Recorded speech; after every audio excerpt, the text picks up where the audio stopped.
you will see that there really is no problems in this case. He has paid his taxes on these accounts just as if they were in the United States.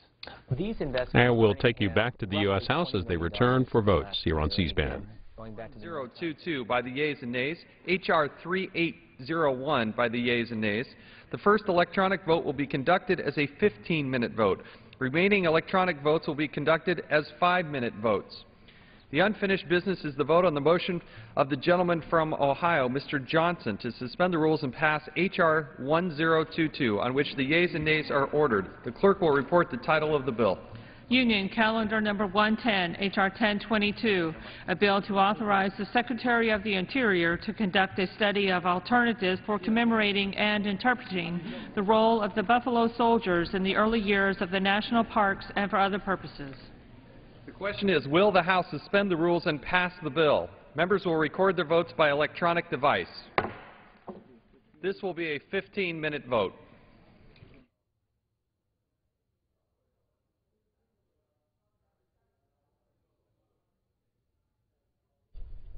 Two votes on the House floor this morning. This first 15-minute vote on the Buffalo Soldiers bill they debated earlier in the week. And the next vote, a 5-minute vote on a bill by Gabby Giffords of Arizona. This will be her last piece of legislation as she is resigning effective today. The Hill writes that under her bill, penalties would increase for drug smugglers who use ultralight planes to smuggle drugs from the U.S. into Mexico. Under current law, they write, smugglers using these smaller planes are subject to lower penalties than other smugglers, but the bill would make those penalties equivalent to others, increasing them to a fine of $250,000 and up to 20 years in prison. That vote is the next one in this series.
Well, the morning after the State of the Union, the House got underway this morning at 9 Eastern.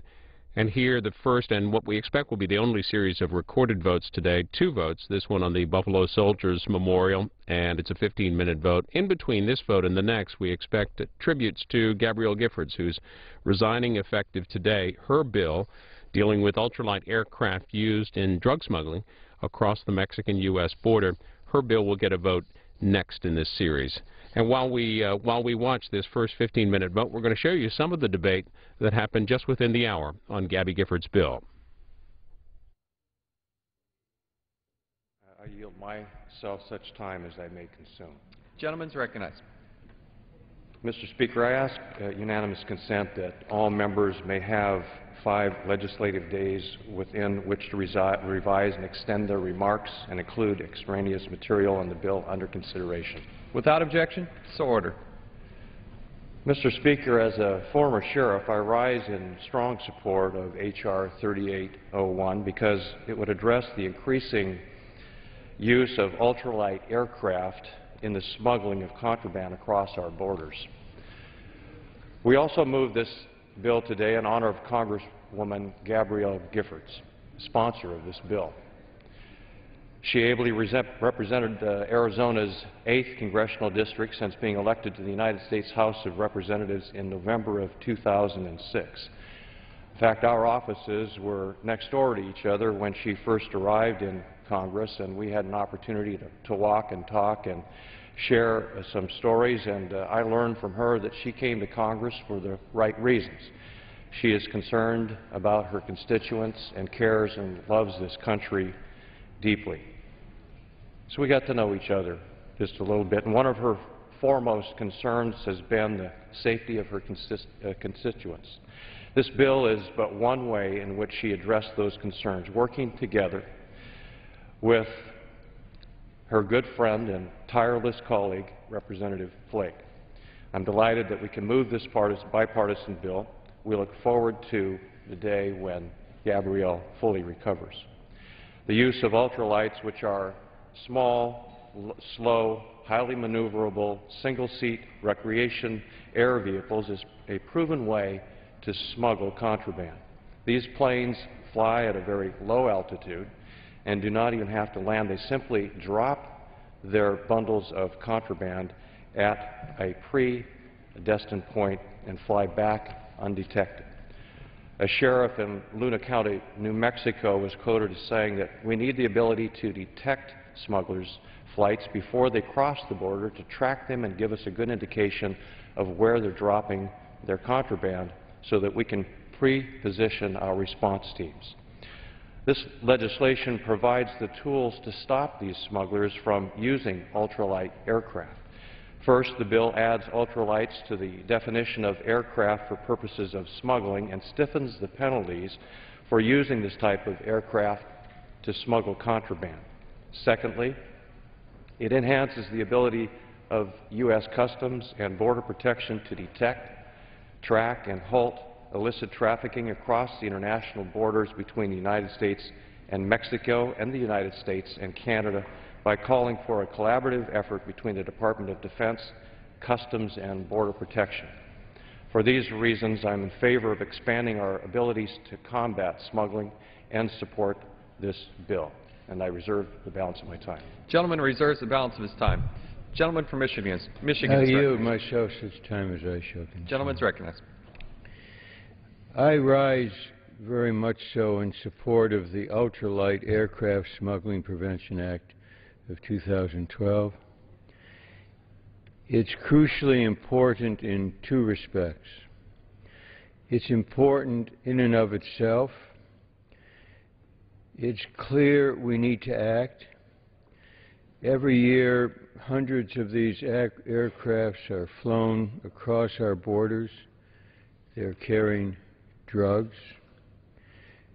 Smugglers favor them because they're hard to detect, they're inexpensive, and they can often avoid radar detection. And so the problem is that under current law, Immigration and Customs Enforcement, ICE, and the prosecutors don't have the authority to charge the users, these offenders, with the existing statute. And so they can't seek the higher penalties or lower the burden of proof. This bill, and this is the second significance, it was introduced by Representative Gabby Giffords, and it would close this loophole. And so I think for all of us, colleagues and friends, this is a special moment. This legislation was characteristic of the devotion, the dedication, the hard work of Representative Giffords, representing so ably the people of her district, the people of her state, and the people of our entire nation. Gabby Giffords has been a spectacular star in the congressional galaxy, and we say, as friends with love and affection, We know that that star will continue to shine brightly, and it will inspire us all. Gabby Giffords will be sorely missed, but the example of her dedication, of her vitality, and her courage, all of this has set an example that I think hopefully will lead us to undertake our duties with the same devotion as she has given to her work here and at home. I reserve the balance of my time. Gentleman reserves the balance of his time. Gentleman from Washington.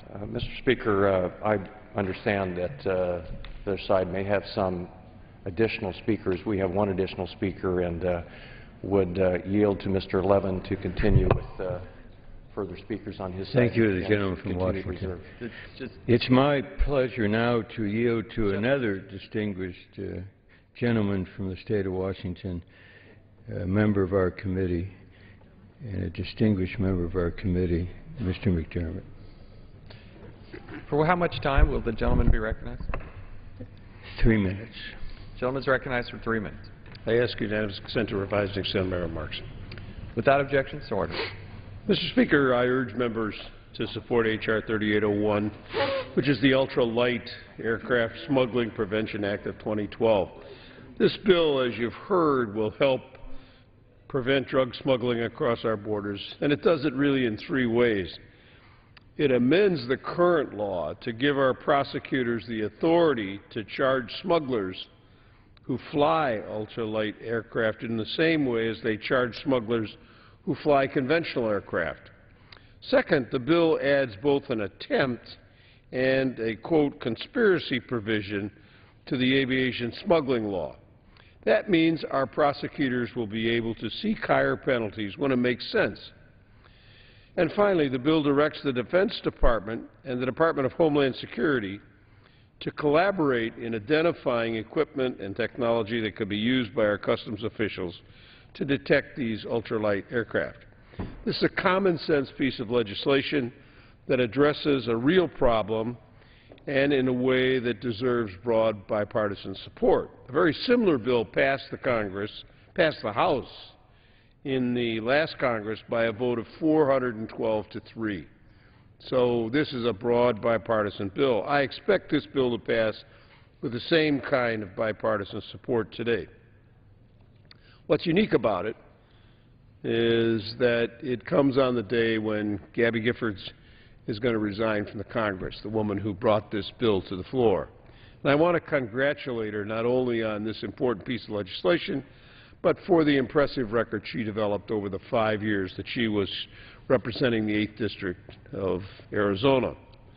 We all know Gabby's spirit well. She has an office down the hall from me, and I occasionally walked from office over here in the times when we came over to vote and got to know her on a human basis, and she is truly a wonderful woman, and we will miss her. She had a bright future before her here, and it's sad to us that she's leaving, but it's important for her to take care of herself. I'm a physician, I'm a psychiatrist, and I've seen cases like hers in the past, and know that the possibilities for rehabilitation are very good. But it takes time.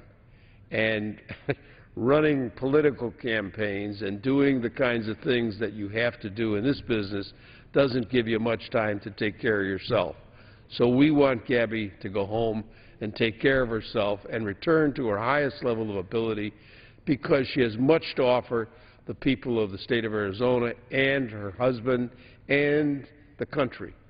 So it's with a great deal of sadness that we say goodbye to her, but on the other hand, we're very happy for her, and we very much urge everyone to vote for this bill. Thank you. Gentleman's time has expired. Gentleman yields back. Gentleman from Washington. Mr. Speaker, at this time I'd like to yield to the gentleman from Arizona, Mr. Flake, and also take a moment to recognize him for his continued efforts and dogged determination to ensure the safety of our country's borders. For how much time is the gentleman recognized? 3 minutes. The gentleman is recognized for 3 minutes.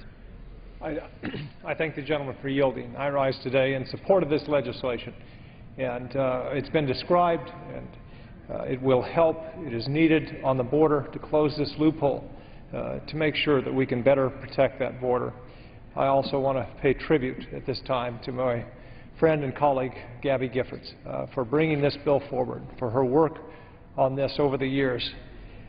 I've traveled to the border many times and meet with those property holders there, particularly the ranchers, the Glens, the Lads, and others that she knows so well, that she has worked with over the years to develop legislation like this and the other legislation and initiatives that she has pushed to make sure that we have a secure border.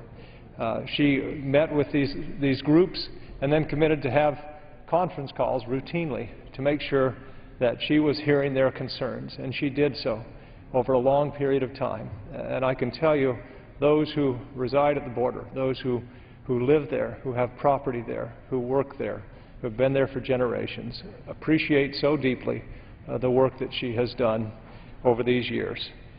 I want to pay tribute also to her family, especially her good husband Mark, for this difficult and challenging year, for supporting her and for making sure that she had what she needed and that she is recovering. What a wonderful story they have together and will continue to have. And also want to pay tribute to Gabby Giffords' wonderful staff. This has been a challenging year for them, and they have done everything possible to ensure that the people in the 8th District have received the representation that they deserve.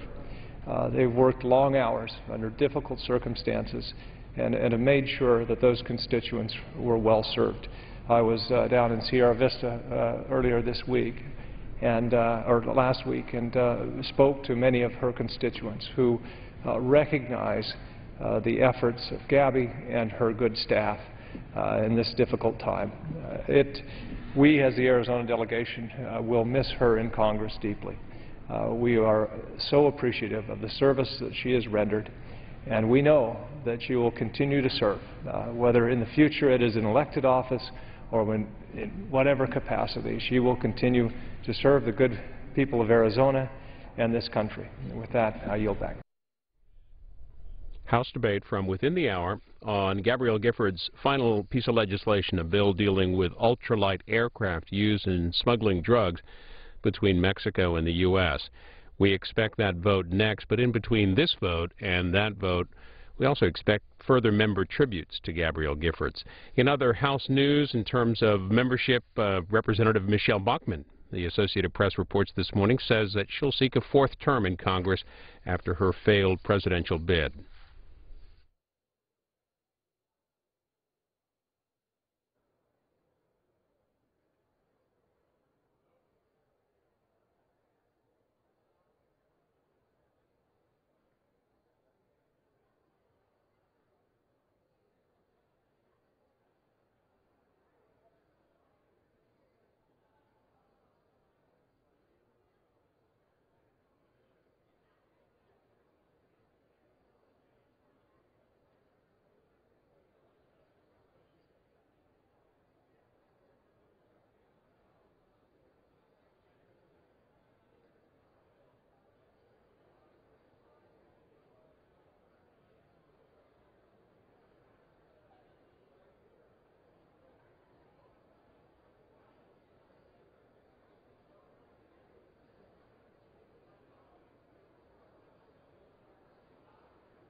Vote in the House on a bill dealing with a memorial to the Buffalo soldiers. Coming up next, a vote on a bill by Gabrielle Giffords of Arizona, which deals with increasing penalties on ultralight aircraft used in drug smuggling between Mexico and the U.S. It'll be her final piece of legislation as a House member. She is resigning effective today, and we expect to hear more tributes from her colleagues in between this vote and the vote on her bill. And we expect also that will be the last bit of legislative work for the House today. They got an early start today at 9 following last night's State of the Union. And the President is off on a 3-day, 5-state swing through what are called battleground states. He's in Iowa today. He'll be at Cedar Rapids, Iowa, anyway, today. And he'll be speaking about 1 o'clock Eastern. We will carry that for you, his comments, on cspan.org, and hope to be able to bring those to you as well here on C-SPAN. Just depends on when the House gets out. President's also going to be in Chandler, Arizona, near Phoenix on Thursday. He's got events at Las Vegas, Aurora, Colorado, near Denver. And on Friday, he'll be at Ann Arbor, the University of Michigan. And again, all of those states holding early primaries and caucuses coming up this spring.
And Arizona Representative Gabrielle Giffords making her way to the House floor. The vote on her piece of legislation dealing with ultralight aircraft is next. It'll be her last bill as a member of the House. She's resigning effective today.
Does any member wish to change their vote?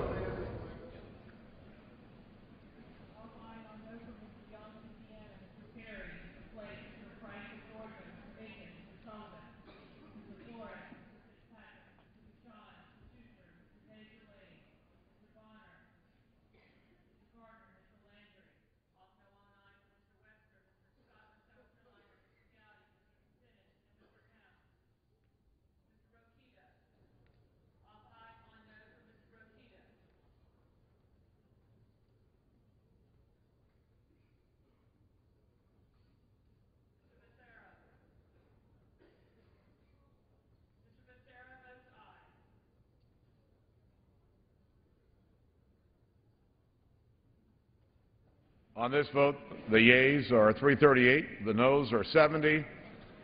Two-thirds being in the affirmative, the rules are suspended. The bill is passed. Without objection, the motion to reconsider is laid on the table. The House will be in order. If members could take their seats.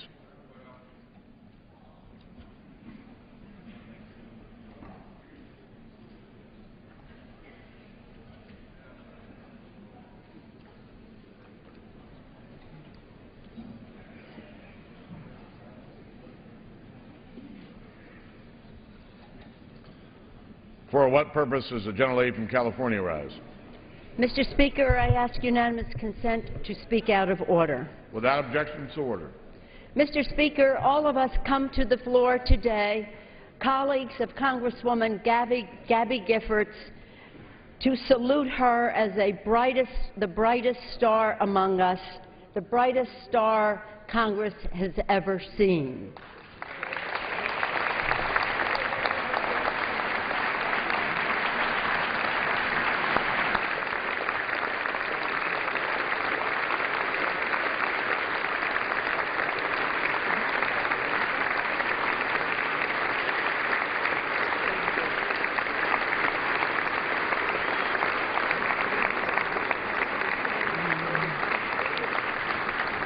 When she came to Congress and in her service and leadership here, Gabby Giffords brought to Washington and the Capitol the views of a new generation of national leader. From this floor, she has spoken out courageously and led boldly, at times that demanded both. Since the tragic events of 1 year ago, Congresswoman Gifford has become an inspiring symbol of determination and courage to millions of Americans. She has brought the word dignity to new heights by her courage.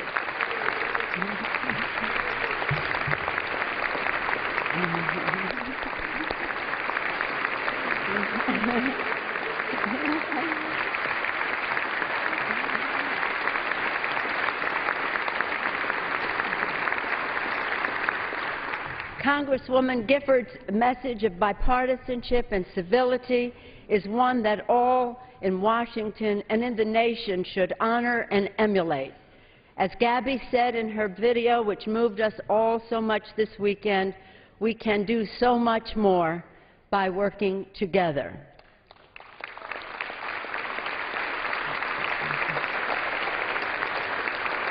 In that vein, Mr. Speaker, I want to thank you for the courtesies extended to enable this extraordinary ceremony to take place today. Thank you, Mr. Speaker.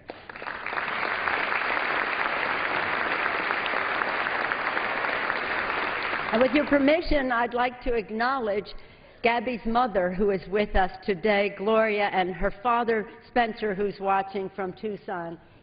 Gloria,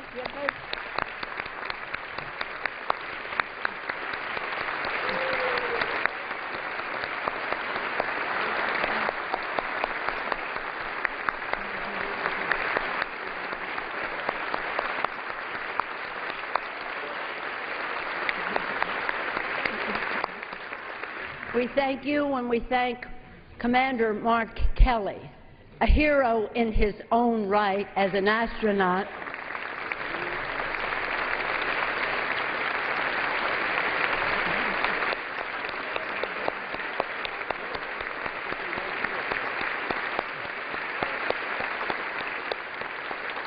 A hero in his own right as an astronaut and a commander of a mission, but also our personal hero for the care and love that he has given to Gabby over this past year. Oh, and before that, to help make her, as Gloria and Spencer have, the person that she is. I think all of our colleagues join in thanking you, Gabby, for the honor of calling you colleague and wishing you and Mark much happiness and success.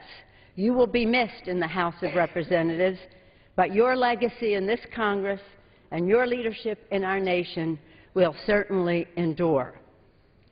So thank you for being who you are, for lifting our country at a very important and sad time, and we wish you again much success. With great gratitude, admiration, and affection, we salute you, Congresswoman Gabby Giffords.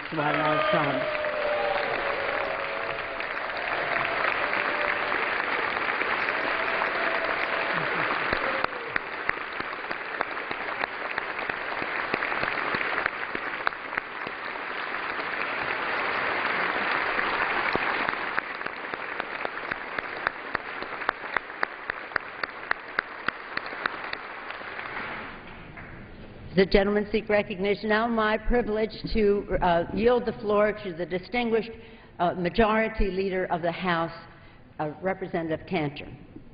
I thank the Leader. And Mr. Speaker, a little more than a year ago, America witnessed a heinous attack on Congresswoman Gabby Giffords, her staff, and the citizens of Tucson.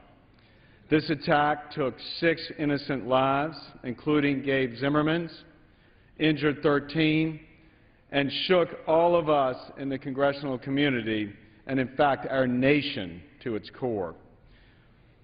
This attack was a stark reminder that even in this country, where freedom of speech and public demonstration are the cornerstones of our democracy, citizens and public officials can face violence and danger.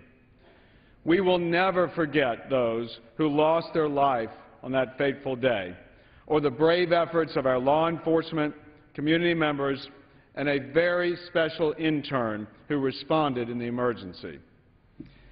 And Mr. Speaker, I know I speak for all of my colleagues when I say we are inspired, hopeful, and blessed for the incredible progress that Gabby has made in her recovery.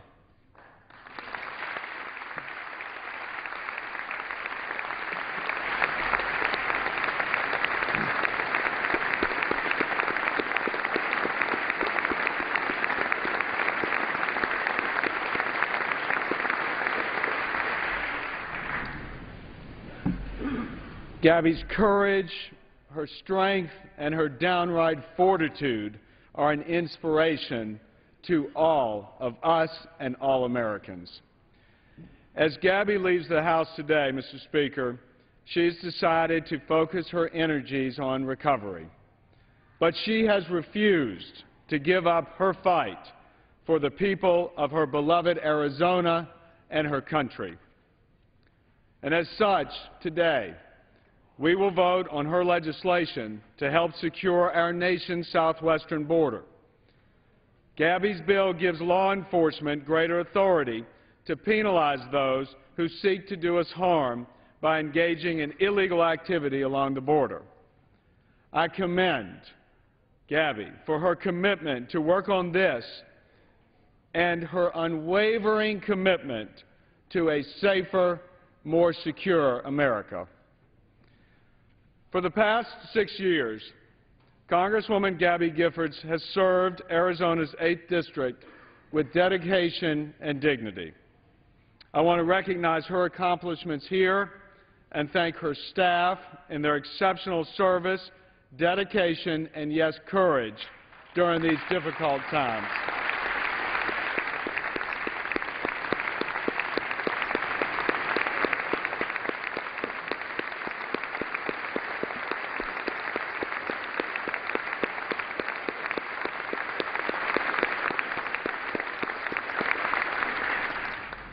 Mr. Speaker, I especially want to recognize her Chief of Staff, Pia Carasone.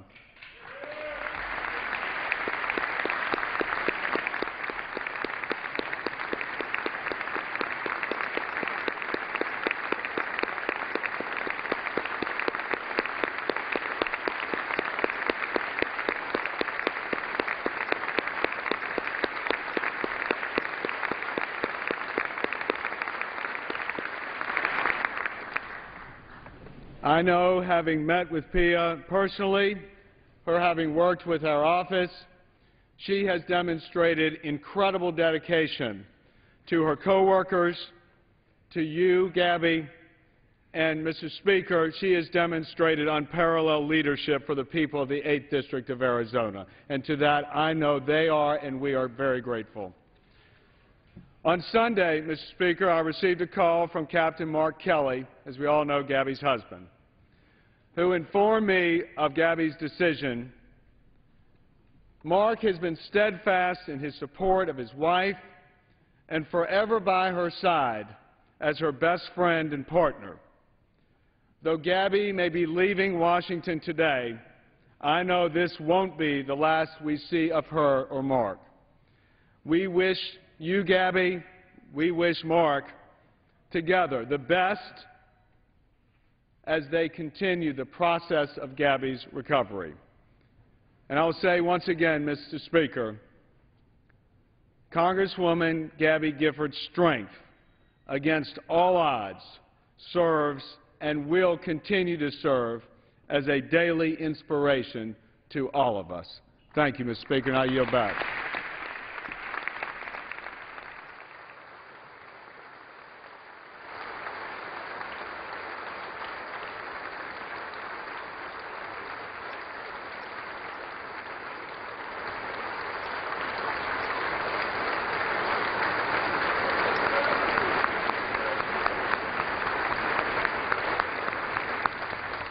Gentlelady from California. Thank you, Mr. Speaker. I thank the leader and am now pleased to yield to Gabby's friend, the distinguished Minority Whip of the House, Congressman Hoyer. I thank the leader for yielding.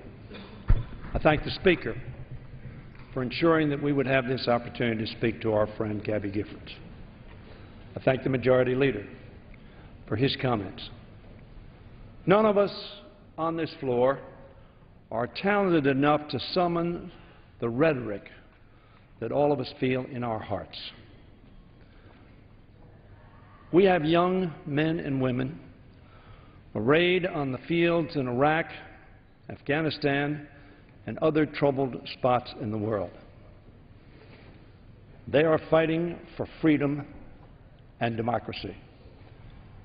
And too many of them are injured on those fields. Our beloved colleague, Gabrielle Giffords, was injured on the field in the exercise of that democracy. And in being injured, she has become an example for us, for all Americans, indeed all the world, of courage, of clarity of purpose, of grace, of responsibility, of a sense of duty, which she exercises this day. I love Gabby Giffords.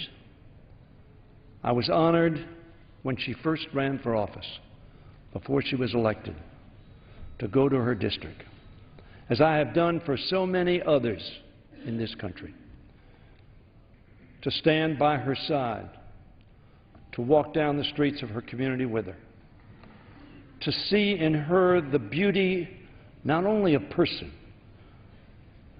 Many of us see the outward visage of us all. But Gabby's beauty is in the heart, in the soul, in the spirit. The House of Representatives of America has been made proud by this extraordinary daughter of this House, who served so well during her tenure here, who felt so deeply about her constituents and cared so much for her country. Gabby, we love you. We have missed you.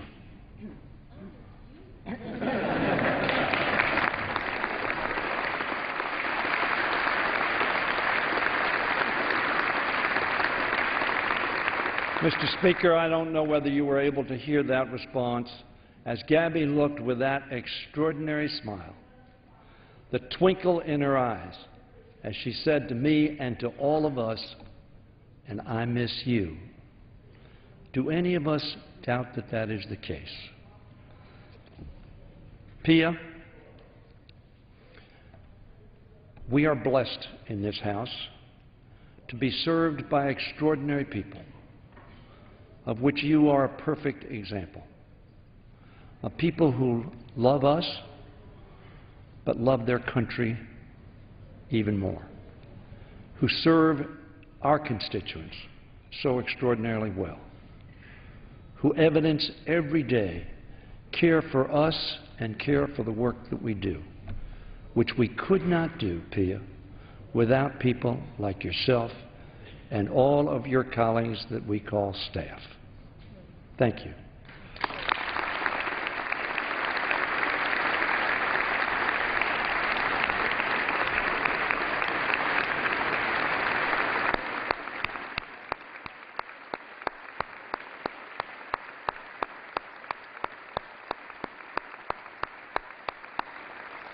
Mr. Speaker, God has blessed Gabrielle Giffords, and He has sent a blessing to all of us in the person of Gabrielle Giffords.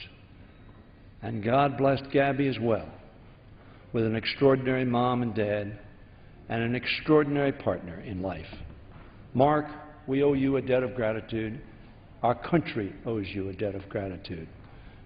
I look forward to the day when you and Gabby will be returning here, return to full health and full ability to serve. Gabby, America thanks you. It thanks you for the example that you have given of overcoming adversity and doing so with a spirit unparalleled. God bless you and Godspeed.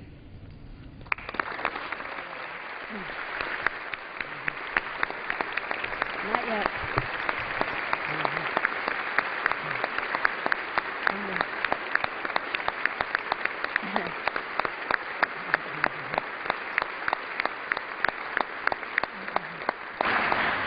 Mr. Speaker, I know that every member in the House would like to associate himself or herself with the remarks of our distinguished Majority Leader and Democratic Whip, especially in regard to Gabby, of course, but also Pia.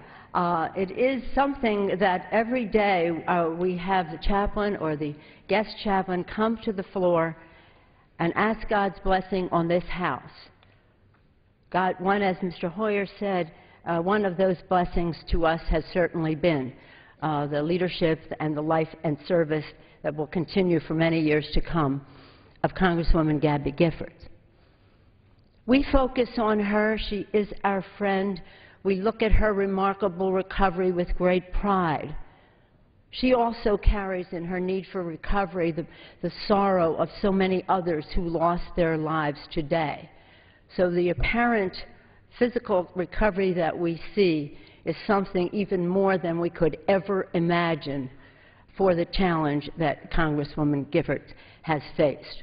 God gave her a very special mission. He gave it to Gabby Giffords because he knew she could carry that burden, because he had blessed her with so many, many gifts and a very loving family to make her the person that she is. How fortunate we have all been to be part of her life till now, and hopefully for a long time to come. She will miss us. So now it is with very mixed emotions, Mr. Speaker, that I yield to Gabby's very good and close friend. I say mixed emotions because we want her to stay with us. Intellectually, no, Gabby has made the right decision. Hopefully it will be liberating for her in many ways, but that she goes without knowing the close ties we all feel personally to her. And so, Mr. Speaker, it is my honor to yield the floor now to a very close friend of Gabby, a leader in this House, Congresswoman Debbie Wasserman-Schultz. The gentlelady from Florida is recognized.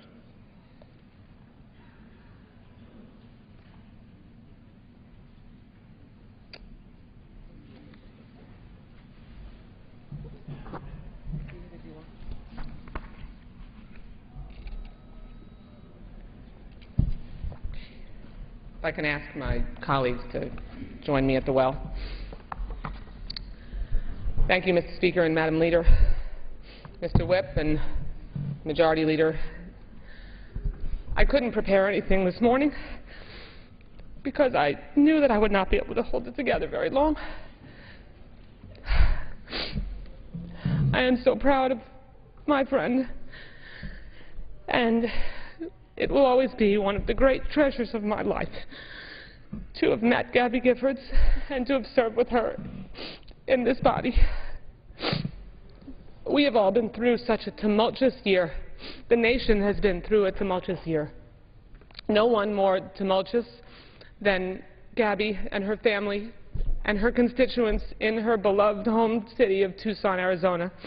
And I know, being able to be Gabby's voice today, that knowing her as well as I do, that the one thing that has not been said is that Gabby wants her constituents to know, her constituents who she loves so much in southern Arizona, that it has been the greatest professional privilege of her life to represent them, that she loves them as a fifth-generation Tucsonian, that her public service has meant a great deal to her, and that this is only a pause in that public service, and that she will return one day to public service to represent them as she has so capably for the last 5.5 years.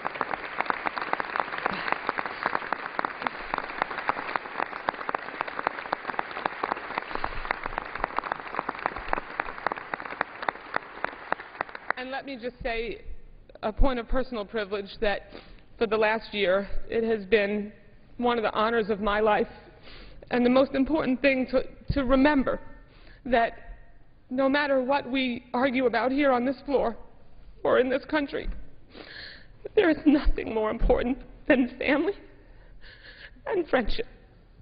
And that should be held on high above all else. And I will always carry that in my heart. And even though I know we won't see each other every day, Gabby, we will be friends for life. Yes. For life. Thank you.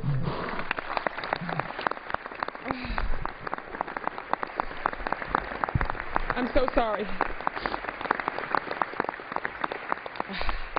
It's my privilege to read this letter on behalf of Gabby and her family and her constituents. January 25th, 2012, the Honorable John Boehner, Speaker of the House of Representatives. Dear Speaker Boehner, in 2001, strongly holding the belief that there is no higher calling than serving my country, I went from selling tires in my Tucson family business to being a freshman representative in the Arizona State House. And for 10 years, I served in the Arizona legislature, in the United States Congress, and after marrying Mark, as a proud military spouse. Always I fought for what I thought was right, but never did I question the character of those with whom I disagreed. Never did I let pass an opportunity to join hands with someone just because he or she held different ideals. In public service, I found a venue for my pursuit of a stronger America by ensuring the safety and security of all Americans, by producing clean energy here at home instead of importing oil from abroad, and by honoring our brave men and women in uniform with the benefits they earned. I found a way to care for others. And in the past year, I have found a value that is unbreakable even by the most vicious of attacks. The tragic January 8th shooting in Tucson took the lives of 6 beautiful Americans and wounded 13 others, me included. I'm sorry. Not a day goes by that I don't feel grief for the lives lost and so many others torn apart. Christina Taylor Greene, Dorothy Morris, John Roll, Phyllis Schneck, Dorwin Stoddard, and Gabe Zimmerman embodied the best of America. Each in their own way, they committed their lives to serving their families, community, and country, and they died performing a basic but important act of citizenship that's at the heart of our greatness as a nation. They will be remembered always by their country and by their Congress. I don't remember much from that terrible day, but I have never forgotten my constituents, my colleagues, or the millions of Americans with whom I share great hopes for this nation. To all of them, thank you for your prayers, your cards, your well wishes, and your support. And even as I have worked to regain my speech, thank you for your faith in my ability to be your voice. The only way I ever served my district in Congress was by giving 100%. I would add it's 150. This past year, that's what I have given to my recovery. Thank you for your patience. From my first steps and first words after being shot to my current physical and speech therapy, I have given all of myself to being able to walk back onto the House floor this year to represent Arizona's 8th congressional district. However, today I know that now is not the time. I have more work to do on my recovery before I can again serve in elected office. This past year, my colleagues and staff have worked to make sure my constituents were represented in Congress. But if I can't return, my district deserves to elect a U.S. representative who can give 100% to the job now. For that reason, I have submitted the attached letter of resignation to Arizona Governor Jan Brewer. Amid all that was lost on January 8th, there was also hope and faith. This past year, it is what I have often clung to. Hope that our government can represent the best of a nation, not the worst. Faith that Americans working together in their communities, in our Congress, can succeed without qualification. Hope and faith that even as we are set back by tragedy or profound disagreement, in the end we come together as Americans to set a course toward greatness. Every day I am working hard. I will recover and will return, and we will work together again for Arizona and for all Americans. Sincerely, Gabrielle Giffords, Member of Congress.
Speaker, in appreciation once again for your courtesies enabling this to happen, I yield back the balance of our time. Gentlelady yields back.